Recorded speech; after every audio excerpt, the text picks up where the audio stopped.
80% នៃលទ្ធផលក្នុងជីវិតរបស់អ្នកគឺបានមកពី 20% នៅអ្វីដែលអ្នកបានធ្វើចូលពិចារណាថាបើអ្នកអាចសម្គាល់បាន 20% នោះហើយផ្ដោតលើវាអ្នកនឹងទទួលបានច្រើនជាងមុនទៅទៀតតែប្រើកម្លាំងតិចជាងមុនថ្ងៃនេះយើងនឹងបង្ហាញអំពីអាថ៌កំបាំងនៃគោលការណ៍28របស់លោក Richard គោលការណ៍28ឬក៏គេហៅថា Pareto Principle មានន័យថាជាទូទៅក្នុងជីវិតក្នុងការអនុវត្តបន្តិចបន្តួចប៉ុណ្ណោះអ្នកអាចបង្កើតនៅផលិតភាពបានច្រើន20% នៃអតិថិជនបង្កើតនៅប្រាក់ចំណេញរហូតដល់ 80% 20% នៃកិច្ចការបង្កើតនៅផលិតភាពបានរហូតដល់ 80% សូម្បីតែការសិក្សាក៏ដោយ 20% នៃចំណេះដឹងរបស់លោកអ្នកអាចបង្កើននៅការយល់ដឹងរហូតដល់ 80% ឯណោះហើយអ្វីបានជាមនុស្សភាគច្រើនបរាជ័យដោយសារតែពួកគេគឺចំណាយពេលវេលានៅលើ 80% ដែលមិនសំខាន់កិច្ចការតូចៗការរំខានឬក៏អ្វីដែលគ្មានតម្លៃដូច្នេះហើយហេតុអ្វីពួកគេតែងមានអារម្មណ៍ថារវល់ប៉ុន្តែមិនមានប្រសិទ្ធភាពអាថ៌កំបាំងគឺត្រូវផ្ដោតលើអ្វីតិចតួចដែលមានតម្លៃខ្ពស់ជាងគេរបៀបអនុវត្តគោលការណ៍80-20ក្នុងជីវិតរបស់អ្នកសម្គាល់នៅអ្វីដែលជាអាទិភាពធ្វើការ identify your 20% សួរខ្លួនឯងថាតើកិច្ចការដែល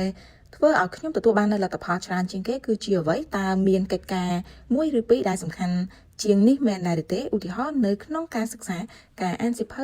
20% អាចផ្ដល់ចំណេះដឹងបានរហូតដល់ 80% ឯណោះកាត់ចេញនៅអ្វីដែលមិនសំខាន់ cut off noise យើងមានពេលវេលាកំណត់ហើយមនុស្សភាគច្រើនចំណាយវាទៅលើអ្វីដែលមិនមានតម្លៃចូលធ្វើបញ្ជីរបស់មិនចាំបាច់ដូចជាការចំណាយពេលលើបណ្ដាញសង្គមដែលមិនចាំបាច់កិច្ចការដែលអាចផ្ដល់ឲ្យអ្នកដទៃធ្វើជំនួសបានកិច្ចការដែលមិន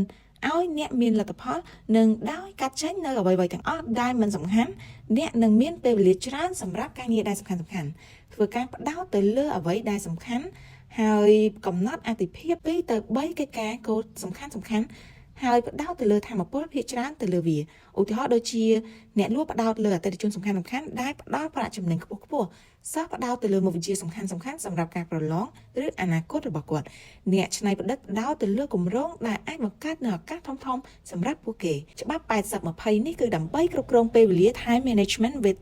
80-20 ធ្វើតារាងប្រចាំថ្ងៃសប្តាហ៍ដោយចំណាយពេលវេលា 80% ទៅលើកិច្ចការសំខាន់តែប៉ុណ្ណោះការងារតិចតួចអាចកំណត់ពេលពិសេសឲ្យវាឧទាហរណ៍ដូចជាការពិនិត្យ email 30 នាទីក្នុងមួយថ្ងៃប៉ុន្តែមិនមែនជារៀងរាល់ម៉ោងនោះទេតែពិនិត្យឡើងវិញរៀងរាល់សប្តាហ៍ឬក៏រៀងរាល់ខែ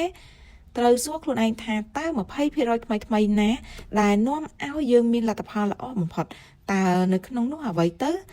ដែលយើងអាចកាត់ចេញបានជាពិសេសទៅលើ 80% ដែលមិនសំខាន់នោះវាគឺជាដំណើរទៅមុខដែលត្រូវធ្វើការកែសម្រួលជាបន្តបន្ទាប់ចំណុចសំខាន់គឺកុំចំណាយកម្លាំងទៅលើអ្វីគ្រប់យ៉ាងត្រូវតែស្វែងរកអ្វីដែលតិចតួចដែលមានអានុភាពខ្ពស់ហើយផ្ដោតទៅលើវាឲ្យបានពេញលេញឧទាហរណ៍សម្រាប់ការធ្វើកីឡាវិញប្រសិនបើអ្នកចង់សម្រកបាពោះ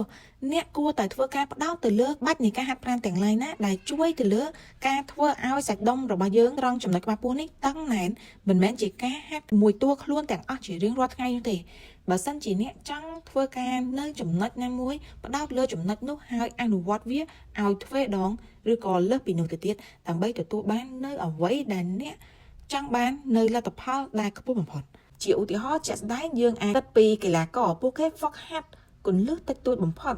ដែលអាចឈ្នះការប្រកួតបានជោគជ័យមិនមែនអំពីអ្វីគ្រប់យ៉ាងនោះទេប៉ុន្តែគឺអំពីការធ្វើអ្វីតិចតួចឲ្យមានភាពល្អឥតខ្ចោះជាសារចុងក្រោយអ្នកនិពន្ធចង់ប្រាប់យើងពីអ្វីដែលអ្នកត្រូវធ្វើ